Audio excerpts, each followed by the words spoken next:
Hello and welcome to Beyond the Shelf with OPL. I'm Dawn. And I'm Jenny. We are back again here in June to talk about our summer reading program. So we had a couple different staff members that we got to interview. We also talked to a local author. He's not local anymore, Tim Hiller, who was really great to talk to about his book Strive and about how that kind of connected with our summer reading program theme this year, which is all together now. So we're focusing on community and unity and things that we can do together.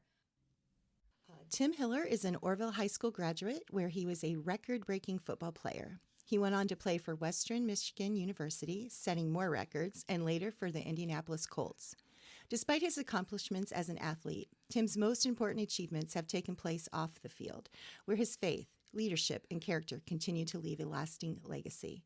He uses the platform of his celebrated football career to serve others, sharing his faith and experiences through speaking, writing, and his work with Next Level Performance, leaving a lasting impact on all who hear his powerful message. He now owns and operates a Chick-fil-A in Grand Rapids, Michigan. Thanks for joining us today, Tim. We appreciate it. Oh, it's my pleasure. I'm honored to be here.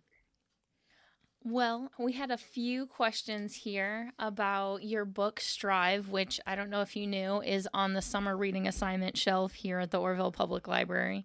Wow, very cool. It's one of the ones that the teachers would have picked, and we like to appreciate, I guess, our local authors. So being that you're from the Orville area, although Jenny told me this morning you're not originally from Orville. Well, I was born in Cleveland, technically, but I lived in Orville since I was probably about 2 years old, 2 or 3. So I think that counts. That's native enough for sure. Very good, very good. Well, I was actually going to ask you if you moved to Orville to play football, but I'm guessing at age 2, no. No, yeah, it's maybe a story for another day, but yeah, through a work opportunity, my dad, we moved down here, and we were only about an hour from where my parents grew up in the Cleveland area. So it quickly became home, and my brother was born here, and we lived here all my life. That's pretty much all I knew.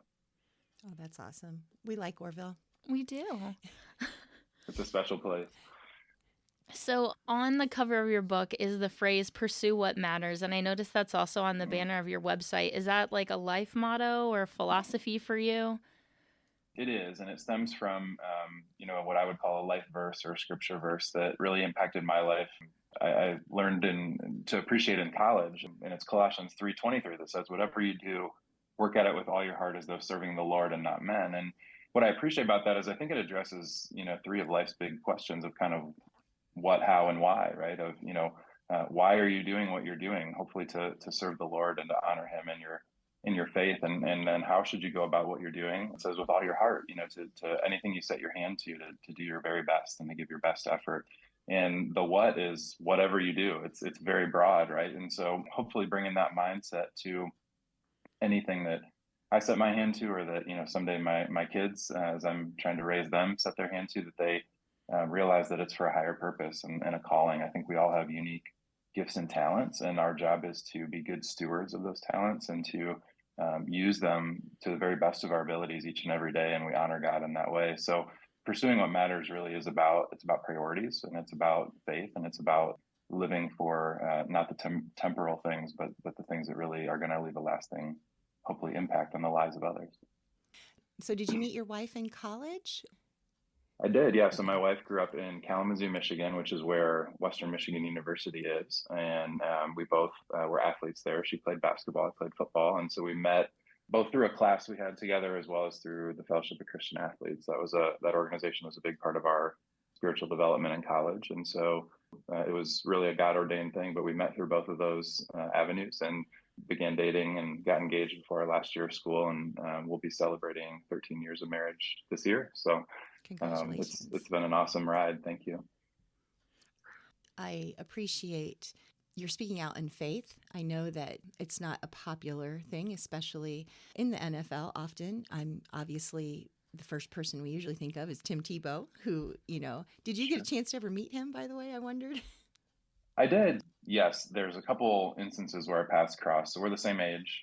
I think, well, he may be 1 year behind in school, but we were both finalists for an award called the Campbell Trophy, which is for the National Scholar Athlete of the Year. And he won that award I was a finalist. He obviously took home the trophy, but we also crossed paths through the Warfel Trophy, which is an award I was a part of in 2009 that primarily, I mean, it does honor academics, but primarily honors community service and volunteer work done by athletes. And so he was the winner of that the year before I was. And so did spend a little time with him at that point. But I think, for Tim, he clearly is a man of conviction and passion, and he unashamedly lives that out. And I just really respect that. So. Yeah, I follow him on Instagram. I'm like one of those fangirls, I guess, kind of. So what inspired you to go ahead and write this novel? Did you like have a teacher in school that kind of pushed you to that? Yeah, it's a wonderful question. I think one teacher that really, I would say, affirmed the gift of writing in me and also pushed it was Pat Warner. Many in the community will know Pat. She was always like encouraging me to write more, and so that was at a young age. But I think writing is something that I've, for whatever reason, I enjoy it. It's come naturally to me. I think, if you really are serious about writing a book, it's kind of like exercising every day. You kind of have to commit to small bites or small chunks each day if you're going to, produce a work that's longer in nature. But kind of the background is, I never really set out to write Strive. It's a 52-week devotional book. It kind of came out of a difficult season when I'd just been cut by my fourth NFL team. It was pretty clear that this door was closing. Something that I'd done for years was God was leading me in a new direction, right? And that was good, but that was really hard. Produced a lot of questions of what is next, and how do you want me to use my gifts and talents? And so part of the way of processing that was some journaling and some writing that ultimately took the place of some devotionals. And my wife Michelle kind of shared those out with some people and got a lot of positive feedback. And so I was like, okay, just kind of had a little email list going and sharing these thoughts and challenges with others. And somebody suggested, hey, you should make this a blog, something that people could subscribe to. You could share it more broadly. And kind of thought, I don't really know how to do that, but I'll explore that avenue. And so ultimately, there was a blog called Encouragement that came out of it. And again, it kind of just organically grew, and there was kind of a following to it. Fast forward probably almost a year doing this, and I was at a leadership conference held in Kalamazoo, Michigan. And I was there at the invitation of a friend. And I was sitting in the back at a table with only a couple people. So it felt kind of strange to be at this empty table, but it ended up being the table where a lot of the keynote speakers were sitting for lunch. And I ended up sitting by a gentleman named Adrian Gostick. And Adrian is kind of a management consultant that writes a lot of books in kind of the leadership and business leadership management consulting space. And we sat by each other, and he had a son that was playing high school football. And we just kind of hit it off, started talking. We kept in touch. It was a while down the road, just kind of in the spirit of sharing my faith, as you mentioned. Just sent him the blog, sent him the link, said, hey, I've, kind of a project. I've worked on this, maybe it'll be helpful. And he responded back to me, within a few days and said, I think you should get this published. I kind of thought, okay, never thought about that. Don't know how to do it. And he kind of offered to be a guide in the process. He helped me make a couple connections with some different people, had some suggestions. He actually, I believe, there's an endorsement somewhere on the inside or on the back cover from him. And he actually, gave me a lot of critical feedback, a lot of editing, really challenged the manuscript. It's a long, hard, arduous process. That's the origin of it. Never really set out specifically, this is what I'm going to do, but through those different doors that got opened. And then ultimately that relationship with Adrian that kind of sparked the seed of, hey, maybe this is a book. That's where it all came to be. So have you considered writing a follow-up book or another devotional or anything else? I have. No, I really would love to do it again. I think right now is probably not the right season for me with everything going on in life, because it is such a commitment. I would like to do that. I think, what the topic would be, I'm not 100% sure. I think, now with what we do with Chick-fil-A, I think there is a lot of neat opportunity to impact young people and kind of, teaching them the basics of life and leadership and stewardship. I think there's a lot of misnomers in our culture of what it actually means to be a leader or to be successful. And I think there's something there. Yeah, at the right time and the right season, I would definitely love to do it again. I also was wondering, just because I am like a football fan, I just want to know, like Ohio State, Michigan are playing each other. Who do you root for? I mean, definitely the Buckeyes. Okay, all right. Yeah, Good answer. but it is. I have to admit, I'm maybe embarrassing to admit, but I have kind of lost my son to the dark side. So Oh no, he's a Wolverine. he does. He loves Michigan, and I think there's a few reasons for that. I think Sure. one is where we live. I think the other is my Michelle and my in-laws. They've always rooted for Michigan, so we've always had some good-natured rivalries. But he's gone to a game at the Big House, which I mean it's a neat environment. And he likes to rub it in when we lose, when the Buckeyes lost. So, but He doesn't get to it's do been that fun for him. often. No, it's But this year. only of recent, right? But yeah. And then what about in the NFL? Are you a Browns fan at all? I am, yeah. No, I Stuck have to with admit them? I don't follow it ultra closely, but I mean that's growing up and watching them over the years. That's always kind of the team you follow, and it's been painful, but Yeah. trying to follow their success, and you kind of just follow different relationships you have too. I mean, coaches that I had the exposure to in the short time I was there with different teams, you kind of follow them and see if they're what their success is and how they're doing with different franchises around the league. So how did you get involved in Chick-fil-A? Yeah, that's a great question. It kind of originated with there's an owner operator that is an alumni of Western Michigan University that I had a relationship with. He owns the stores in Kalamazoo. There's two there where Western is and where we used to live. Kind of got plugged in with him, and he kind of was like, I think you'd be really good at this. I think you would enjoy it. I think a lot of your experiences blend well, as well as just the values of the organization and what you're about. And so I had never thought about that. I kind of gave it some thought, started doing some research, and it really evolved over a long period of time. But I do think business ownership is a bit in my blood. My in-laws, Michelle's family, her brother is fourth generation in their family business, so they've done it well and with integrity for a long time. My grandfather owned a couple gas stations. He was a World War II veteran and then sold those and owned a Napa auto parts franchise. He was a mechanic in the Army. And so I remember going to the store on Saturdays and, seeing customers and watching him work and sweep floors and interact with his customers and his community. I think those are formative experiences. And so I've always kind of, had a yearning to maybe lead a business at that level. But in doing the research and kind of seeing that, Chick-fil-A's corporate purpose is really unique. It's to glorify God by being a faithful steward of all that's entrusted to us and to have a positive impact on all who come in contact with Chick-fil-A. And more or less, I think that, and I would maybe use different words, but that is my personal purpose too.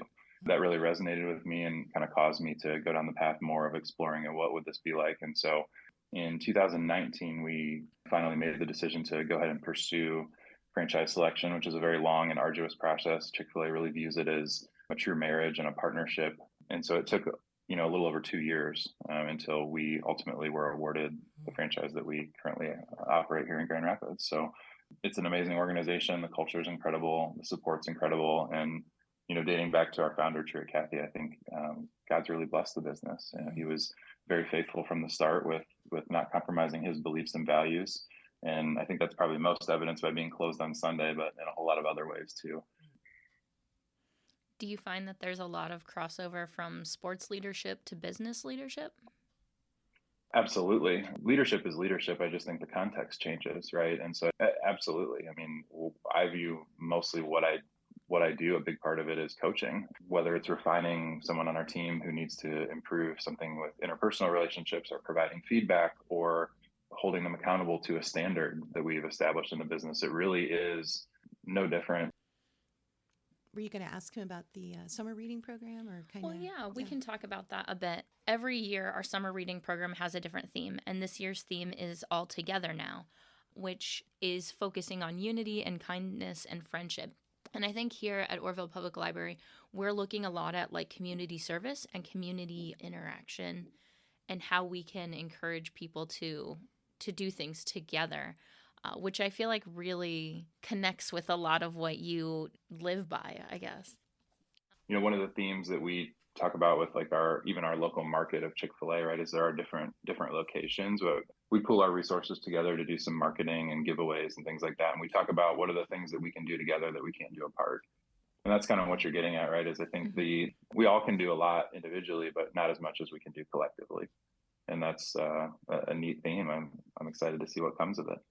I think there's such power in giving back, and I think we live in unfortunately, a social media driven world that can become very inward or self-centered. And to move our mindset outside of ourselves to others is so important, especially for our young people. So, Tim, I just really appreciate you coming, talking to us this morning, bright and early for Dawn and I. Mhm. It's early. When people listen to this, it won't be early, possibly. But do you have any other words of wisdom or anything else you'd like to share with us today? Well, I don't know if I have any words of wisdom, but I'm thankful for being here. Orville's a special place. It really is. I to this day I'm just always so thankful and grateful for the people that invested in my life, for the support of the community. It truly is a unique place that cares about its young people, cares about academics and athletics, and cares about the well-being of the next generation. And I truly am a beneficiary of that. So just thankful for you all letting me come on today, and I'm excited to hear more about the summer program as it comes together. Thank you. And again, if you find yourself visiting family, just stop by, say hello to us. I'm in the Cirque Sounds department. And good. she's in reference, so we're happy to see you. Awesome. All right. Thanks, Tim. Hello, Nicholas. Hi. Nicholas McFerrin is our outreach services coordinator person Yeah. extraordinaire. Yeah. I often just call myself the outreach guy. All right. So, Nicholas McFerrin, how long have you been here at the library? So I started here last September. I got hired as outreach library assistant would be the official title, but that would put it just over 6 months I've been here. It's been really, really cool. So Well, we love Nicholas here at the library. We have a lot of fun with him. Aw. He's brought a lot of youth and vitality into the building, I think. So the main thing that you're doing is working with the Library on the Go van. correct. You've got some plans. I know you've been cooking up some plans. What are you planning to do with the van? Yeah, so a little bit just about the van in general. So we got the van last summer through some really generous support from the community. We kind of struggled a little bit to build the program, what we were going to do, but eventually we decided that there was a whole population of people in the community who are in the service area that we need to reach, but we don't for various reasons. They might not come to our building, they might have fines on their cards, they can't check things out, etc. And so we kind of envisioned the Library on the Go van, I call it the LOTG, as a way to get books in the hands of anybody, everybody, regardless of whether they come to our building or not. And so we are launching it this week. Is really exciting.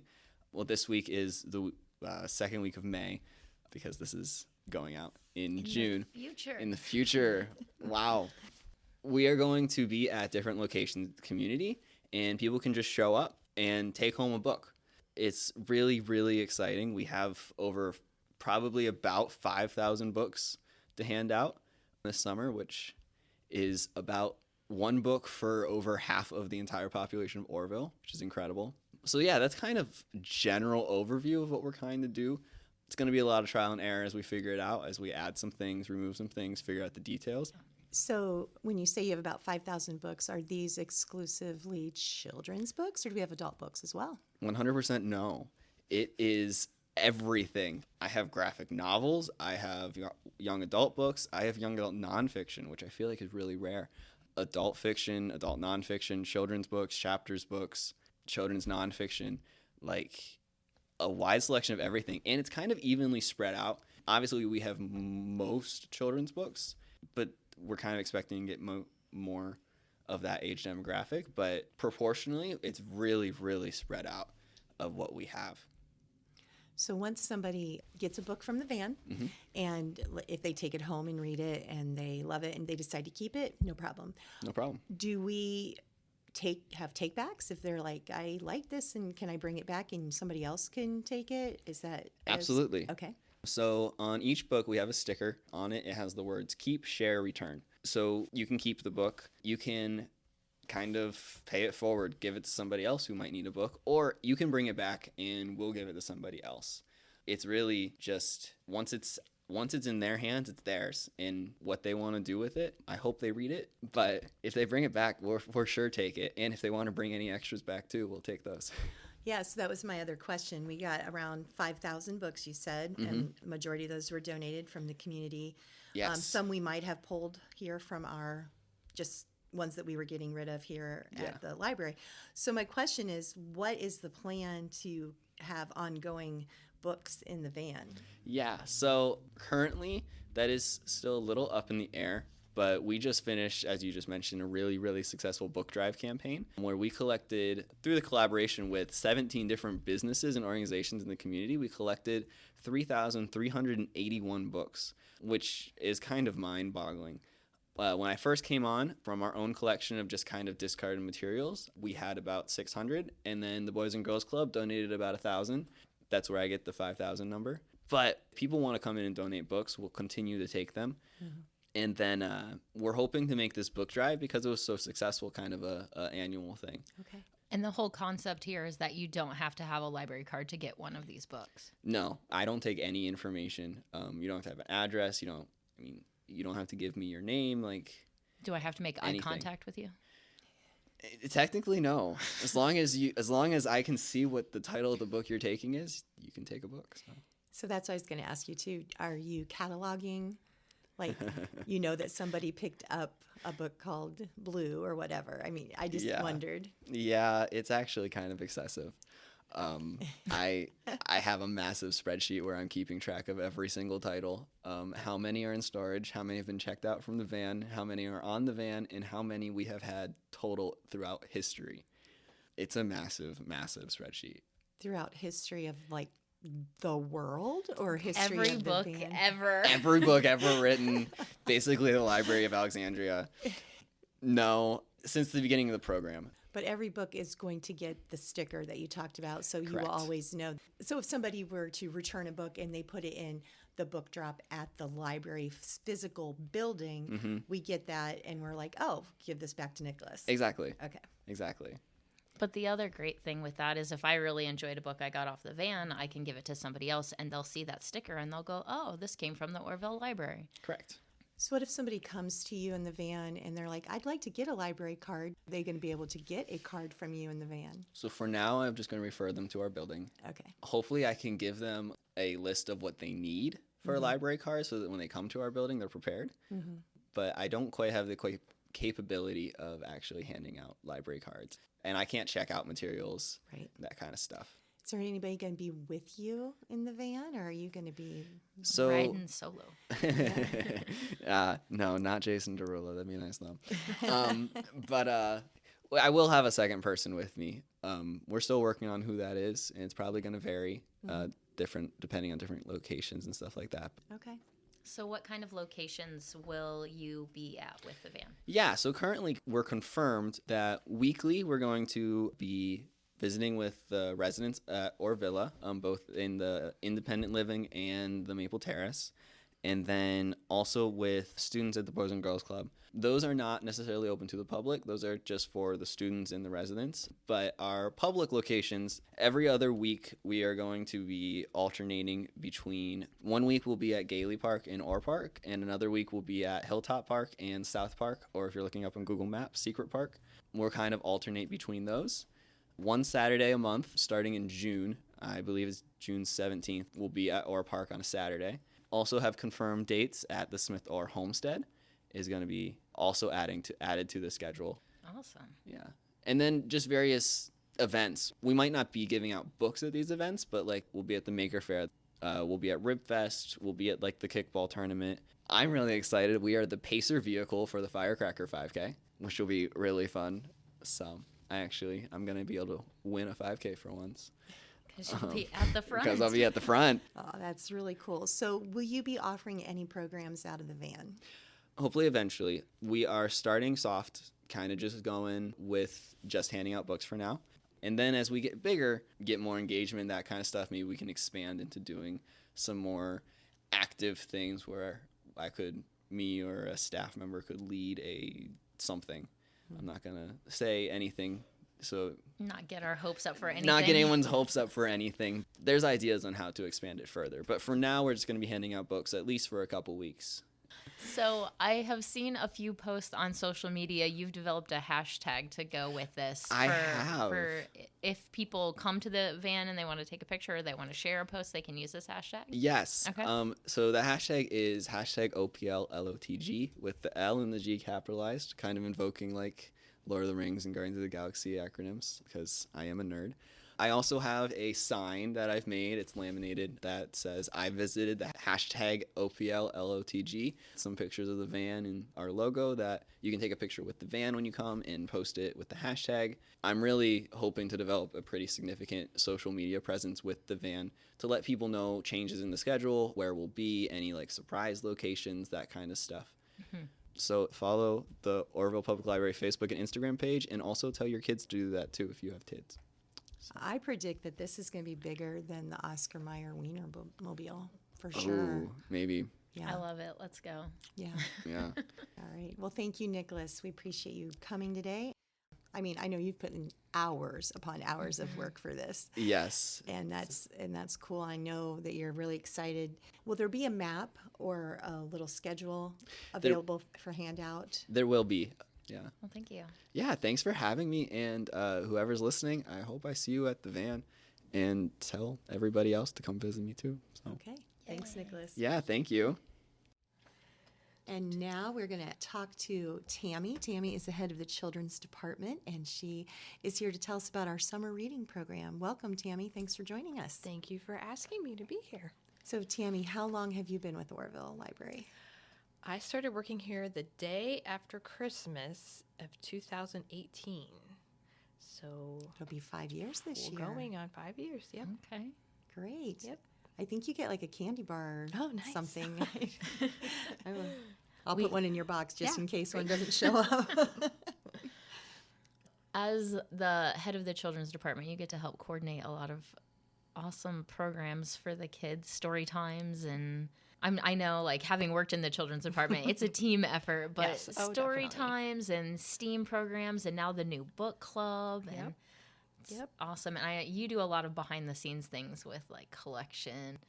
Yeah, I wear a lot of hats. Yeah. So yeah, I do some programming. I sort of facilitate the other programming that other people are doing and kind of coordinate it all and hopefully get it out there so people can enjoy coming to the library and doing activities with your kids.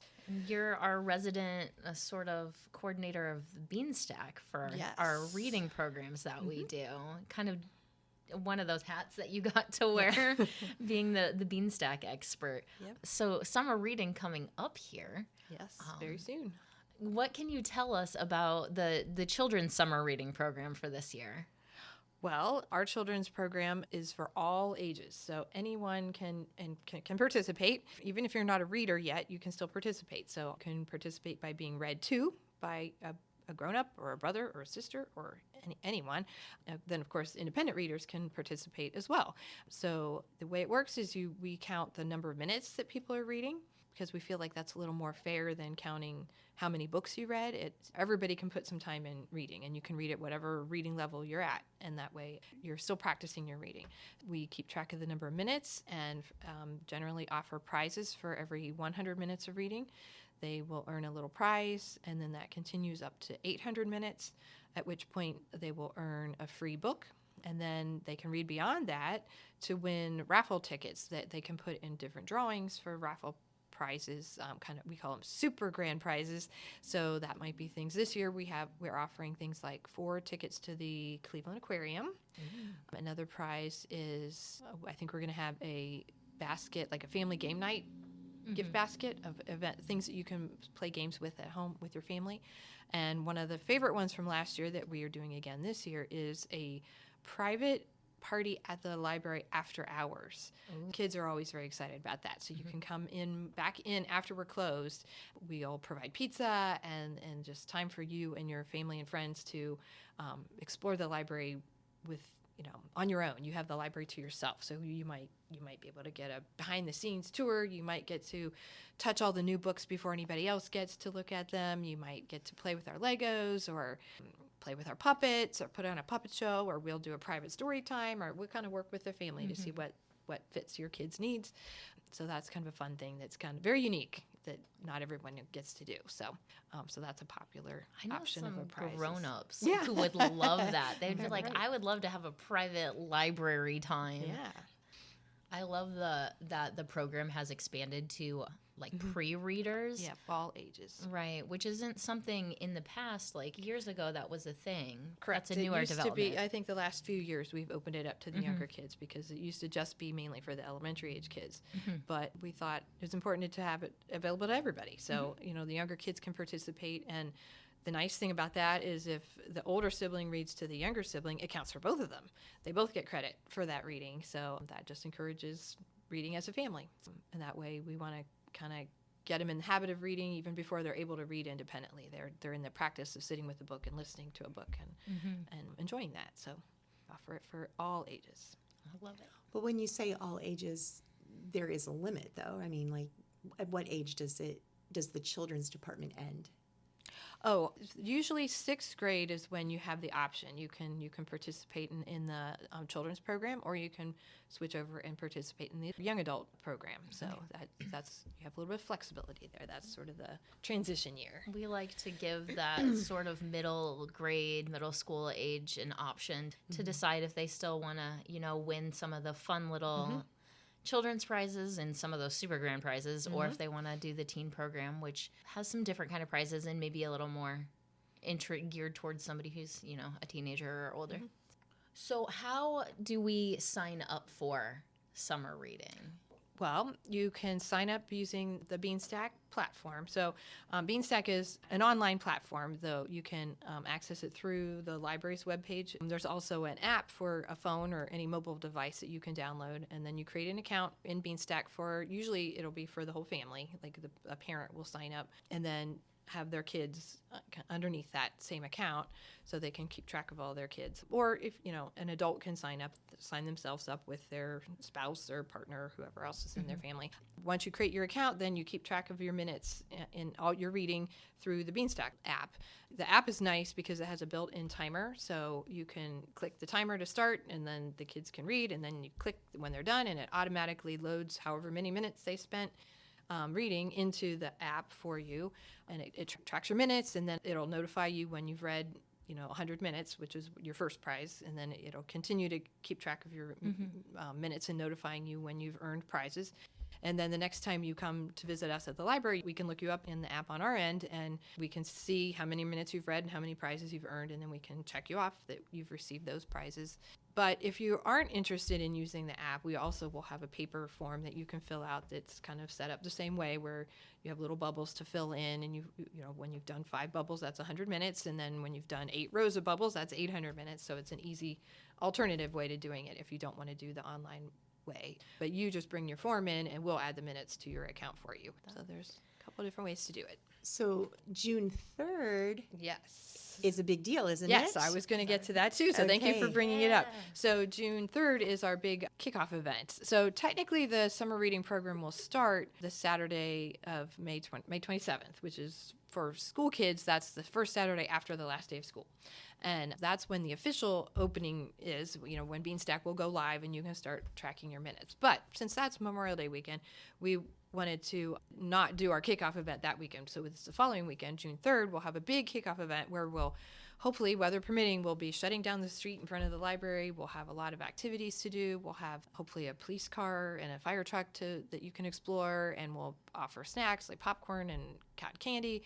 We'll have different carnival games to do. This year we've invited some other organizations, so we may have people there from the United Way or the YWCA. I know for sure we've just confirmed with the Boy Scouts and the Girl Scouts that they're going to have little tables set up so you can get information about their programs. So it should be a lot of fun. A lot of just a free event. Everything will be free to do. And then while you're here, you can, activate your account on Beanstack and pick out your first books for your first reading, or maybe pick up your first prizes if you've read 100 minutes so far. It should be a lot of fun. And we haven't been able to do this event for a couple years, so we're excited to bring it back. Are there any other fun programs or things happening this summer that you want to talk about? Lots of things going on this summer. So our overall theme for the summer is all together now. So we're kind of focusing on doing things together. So as a group, as a family, as a community. So one of the programs we hope to start is we want to create a little community rock garden in the front of the library. So on June 8th, I think it is, in the kids department, we'll have a rock painting program so the kids can design a rock to add to our garden. And then throughout the summer, other people can add to it or take one from it. It's kind of ideas, share it. If you see something that inspires you, you can take it, but we hope that you'll bring one back to inspire somebody else. So that's a community program we're doing. We're going to offer a community kind of a potluck dinner in the end of June where families can check out, we'll have multiple copies of a certain kids-friendly cookbook. And so the family can check out the cookbook and choose a recipe to make and then bring it to the potluck dinner, and then we'll all share dinner together. And so that will be a fun thing that we'll do. In the month of July, we're going to have kind of a community art project where we'll provide little hearts, or we'll provide the piece of paper. You can design the heart that you want to put on it, and then we'll try to make kind of a mural or like a quilt, out of a paper quilt in an area, and we'll try to fill that whole area up. And we're hoping that we can get other groups from outside of the library to contribute art to it. So it's a kind of a community-based art project so that we all work on it together. A new program we're starting is our third Thursday book club.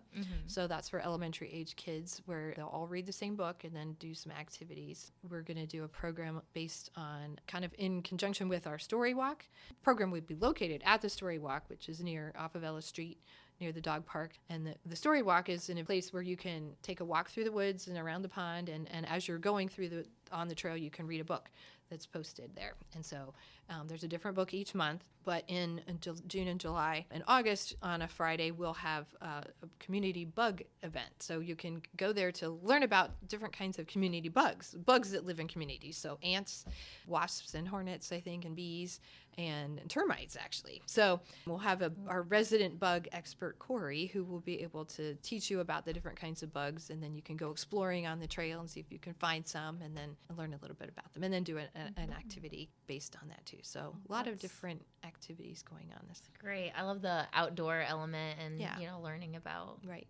Bugs. Yes.